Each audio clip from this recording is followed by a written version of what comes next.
السلام عليكم ورحمة الله وبركاته. أعوذ بالله من الشيطان الرجيم. بسم الله الرحمن الرحيم. فاجتنبوا الرجس من الأوثان واجتنبوا قول الزور.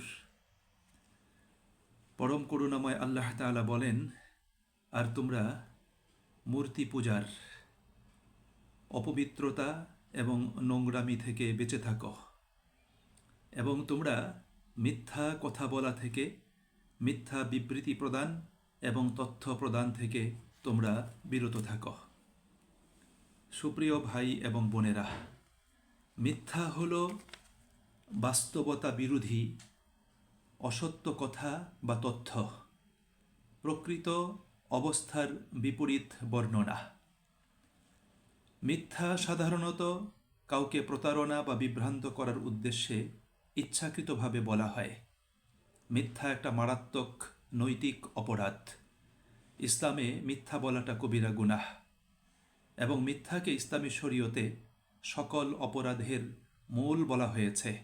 বলা হয়েছে ইন্নাল কাদিবা হুয়া রাসুল খাতায়া, নিশ্চয়ই মিথ্যা হলো সকল অপরাধের, সকল মন্দের শিরোমণি, সকল মন্দের মাথা। অন্য জায়গায় বলা হয়েছে যে উম্মুল খাতায়া, মিথ্যা হলো সকল অপরাধের, সকল মন্দের প্রসূতি। একটা মিথ্যা থেকে অনেক মিথ্যা জন্মলাভ করে। সম্মানিত ভাই এবং বন্ধুরা, মিথ্যা মানুষকে পাপের পথে নিয়ে যায় আর পাপ মানুষকে জাহান্নামের দিকে নিয়ে যায়। যেমন রসুল করিম সাল্লাল্লাহু আলাইহি ওয়াসাল্লাম বলেছেন, ওয়া ইন্নাল কাদিবা ইয়াহদি ইলাল ফুজুর, নিশ্চয়ই মিথ্যা হলো মানুষকে পাপের পথে পরিচালিত করে, পাপের দিকে ঠেলে দেয়। ওয়া ইন্নাল ফুজুরা ইয়াহদি ইলান নার, আর পাপ মানুষকে জাহান্নামের পথে নিয়ে যায়। একজন মানুষ যখন কথা কাজে আচরণে তার জীবনে মিথ্যাবাদী হয়, মিথ্যার চর্চা করে, মিথ্যাকে অবলম্বন করে জীবন গড়ে তোলে, আল্লাহ রাব্বুল আলামিনের কাছে সে ব্যক্তি মিথ্যাবাদীদের তালিকায় তালিকাভুক্ত হয়। সুপ্রিয় ভাই এবং বন্ধুরা, সাধারণত মানুষ নিজের অন্যায় এবং অপরাধ লুকানোর জন্য, ব্যক্তিগত ফায়দা এবং কায়েমি স্বার্থ হাসিল করার জন্য অথবা কাউকে হেয় প্রতিপন্ন করার জন্য মানুষ মিথ্যা কথা বলে থাকে, মিথ্যার আশ্রয় গ্রহণ করে থাকে। মিথ্যাবাদী সমাজের জন্য মারাত্মক ক্ষতিকর এবং মিথ্যাবাদী অত্যন্ত ঘৃণিত। ইসলামে মিথ্যা বলা কঠোরভাবে নিষিদ্ধ। মিথ্যা কথা বলা, মিথ্যা সাক্ষ্য দান করা, মিথ্যা তথ্য প্রদান করা, মিথ্যা বিবৃতি দেওয়া, মিথ্যা সংবাদ পরিবেশন করা, এই প্রত্যেকটি মারাত্মক গুনাহ হিসাবে ইসলামে চিহ্নিত করা হয়েছে। সুপ্রিয় ভাই এবং বন্ধুরা, মিথ্যা হলো সত্যের বিপরীত। সত্য হলো মুমিনের বৈশিষ্ট্য আর মিথ্যা হলো মুনাফিকের বৈশিষ্ট্য। রাসূল করিম সাল্লাল্লাহু আলাইহি সাল্লাতু ওয়াসসালাম তিনি বলেছেন যে আয়াতুল মুনাফিকি সালাসাহ, মুনাফিকের চিহ্ন, বৈশিষ্ট্য, আলামত হলো তিনটি। ইদা হাদ্দাসা কাযাবা, যখন মুনাফিক কথা বলে তখন সে মিথ্যা কথা বলে। ওয়াইজা তুমিনা খানা, মুনাফিকের কাছে যখন কোনো আমানত রাখা হয় সে আমানতের খেয়ানত করে। ওয়াইজা ওয়াদা আখলাফা, এবং সে যখন কোনো ওয়াদা প্রতিশ্রুতি প্রতিজ্ঞাতে আবদ্ধ হয় তখন সে ওয়াদা প্রতিশ্রুতি প্রতিজ্ঞা ভঙ্গ করে। রাসূল করিম সাল্লাল্লাহু আলাইহি সাল্লাতু ওয়াসসালাম তিনি এই মুনাফিকের বৈশিষ্ট্যগুলো উল্লেখ করে তিনি উম্মতকে, মানব জাতিকে তিনি সতর্ক করেছেন। আল্লাহ রাব্বুল আলামিন কোরআনুল কারিমে বলেছেন যে মুনাফিকরা হলো মিথ্যাবাদী। ইন্নাল মুনাফিকিনা হুমুল কাযিবুন, আল্লাহ বলেছেন যে মুনাফিকরা হলো মিথ্যাবাদী। রাসূল করিম সাল্লাল্লাহু আলাইহি ওয়াসাল্লামের কাছে মুনাফিকরা আসতো, তারা এসে অসত্য কথা বলতো এবং তারা প্রতারণার আশ্রয় গ্রহণ করত। আল্লাহ রাব্বুল আলামিন তাদের মুখোশ উন্মোচন করে দিয়ে তারা যে মিথ্যাবাদী সে বিষয়টি আল্লাহ সুবহানাহু ওয়া তাআলা তিনি এখানে উল্লেখ করেছেন। সম্মানিত ভাই এবং বন্ধুরা, আমাদের মনে রাখতে হবে যে ঈমান এবং মিথ্যা কখনোই একসাথে হতে পারে না। যে ব্যক্তি নিজেকে মুমিন দাবি করে কিন্তু সে মিথ্যাবাদী, মিথ্যা কথা বলে, মিথ্যার আশ্রয় গ্রহণ করে, সত্যের বিপরীতে তার অবস্থান, বুঝতে হবে তার ঈমান সঠিক নয়। এজন্য ঈমান এবং আপনার এই মিথ্যা কখনোই কোনো অবস্থাতে এক হতে পারে না। আল্লাহ রাব্বুল আলামিন মুমিনদেরকে সত্যের উপর অবিচল থাকতে এবং জীবনে সকল ক্ষেত্রে সত্যনিষ্ঠ হতে আল্লাহ রাব্বুল আলামিন নির্দেশ প্রদান করেছেন। আল্লাহ রাব্বুল আলামিন কোরআনুল কারিমে সূরা বাকারার 42 নম্বর আয়াতে বলেছেন, ওয়ালা তালবিসুল হাক্কা বিল বাতিল ওয়া তাকতুমুল হাক্কা ওয়া আনতুম তা'লামুন। তোমরা সত্যকে মিথ্যার সাথে মিশ্রণ করো না এবং জেনে শুনে তোমরা সত্যকে গোপন করো না।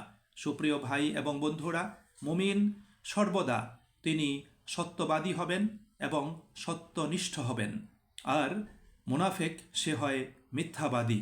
সুপ্রিয় ভাই এবং বন্ধুরা, একটা জিনিস আমাদের প্রত্যেককে মনে রাখতে হবে, মিথ্যুকরা কখনোই কিন্তু আপনাকে একটি ঘটনার বা গল্পের পুরোটা কিন্তু শোনাবে না। তারা ঠিক এডিটরদের মতো, জীবনের গল্প থেকে, সেই বর্ণনা থেকে, তথ্য থেকে তারা সেই অংশটুকুই কেটে ফেলবে যেখানে তারা দোষী বা অপরাধী, অর্থাৎ নিজের অপরাধকে তারা কখনোই প্রকাশ করবে না। আর ঠিক ততটুকুই আপনাকে শোনাবে মিথ্যাবাদীরা যতটুকু শুনলে তাদেরকে ফেরেশতা মনে হবে। তারা সব সময় নিজেকে নিরপরাধ, তারা নিজেকে সবসময় ক্লিন মানুষ হিসেবে উপস্থাপন করতে চায়। আসলে তারা অত্যন্ত প্রতারক, অত্যন্ত ধোঁকাবাজ, অত্যন্ত মিথ্যাবাদী। তারা নিজের স্বার্থ হাসিলের জন্যই তারা মিথ্যা কথা বলে থাকে। আল্লাহ রাব্বুল আলামিন কোরআনুল কারিমে মিথ্যাবাদীদেরকে সবচেয়ে ঘৃণিত মানুষ হিসেবে চিহ্নিত করেছেন এবং রাসূল করিম সাল্লাল্লাহু আলাইহি ওয়াসাল্লাম তিনিও মিথ্যা কথা বলাকে এবং মিথ্যার আশ্রয় গ্রহণ করাকে আল্লাহ নবী সাল্লাল্লাহু আলাইহি ওয়াসাল্লাম ঘৃণিত কাজ হিসাবে তিনি চিহ্নিত করেছেন। সম্মানিত ভাই এবং বন্ধুরা, আল্লাহ রাব্বুল আলামিন তিনি আমাদেরকে মানুষ বানিয়েছেন। আমরা মানুষ আল্লাহ পাকের অসংখ্য সৃষ্টির উপর শ্রেষ্ঠ মর্যাদা লাভকারী একটা সৃষ্টি। সর্বোপরি আল্লাহ রাব্বুল আলামিন আমাদেরকে ঈমান দান করে আমাদেরকে তার প্রতি অনুগত আত্মসমর্পণকারী বান্দা মুমিন বানিয়েছেন। সুতরাং আমাদের প্রত্যেককে কথায়, কাজে, আচরণে, আমাদের দায়িত্ব কর্তব্য সম্পাদনে, আমাদের সম্পর্ক রক্ষা, সকল কিছুর ব্যাপারে আমাদেরকে অবশ্যই সত্যাশ্রয়ী হতে হবে, সত্যনিষ্ঠ হতে হবে। মিথ্যা বলা থেকে, মিথ্যার আশ্রয় গ্রহণ করা থেকে এবং মিথ্যা কথা বলে, তথ্য প্রদান করে, সংবাদ পরিবেশন করে সমাজকে কলুষিত করা যাবে না। সুপ্রিয় ভাই এবং বন্ধুরা, মিথ্যাবাদী শুধু কোনো ব্যক্তির ক্ষতি করে না, মিথ্যাবাদী সমাজ এবং সামষ্টিক জীবনের ক্ষতি সাধন করে। মিথ্যাবাদীরা অত্যন্ত স্বার্থপর, মিথ্যাবাদীরা প্রতারক, তারা শুধু নিজের স্বার্থ হাসিল করার জন্যই এই কাজগুলো তারা করে থাকে। সুপ্রিয় ভাই এবং বন্ধুরা, আমাদের প্রত্যেককে এই মিথ্যাবাদীদের ব্যাপারে সজাগ এবং সতর্ক থাকতে হবে এবং নিজেদেরকেও জীবনের সকল ক্ষেত্র থেকে এই মিথ্যাকে পরিত্যাগ করে আমাদেরকে সত্যাশ্রয়ী এবং সত্যবাদী, সত্যনিষ্ঠ আমাদেরকে হতে হবে। যদি আমরা মিথ্যাকে পরিত্যাগ করে সত্যবাদী, সত্যনিষ্ঠ হতে পারি, সেই ক্ষেত্রে আমাদেরকে রাসূল করিম সাল্লাল্লাহু আলাইহি ওয়াসাল্লাম সুসংবাদ প্রদান করেছেন। আল্লাহ নবী বলেছেন, ফাইন্নাস সিদকা ইয়াহদি ইলাল বির ওয়া ইন্নাল বিররা ইয়াহদি ইলাল জান্নাহ ওয়া ইন্নার রাজুলা লা ইয়াসদুকু হাত্তা ইয়াকতুবা ইনদাল্লাহি সিদ্দিকা। যে সততা, সত্যনিষ্ঠা মানুষকে কল্যাণের পথ প্রদর্শন করে, আর কল্যাণ মানুষকে জান্নাতের দিকে নিয়ে যায়।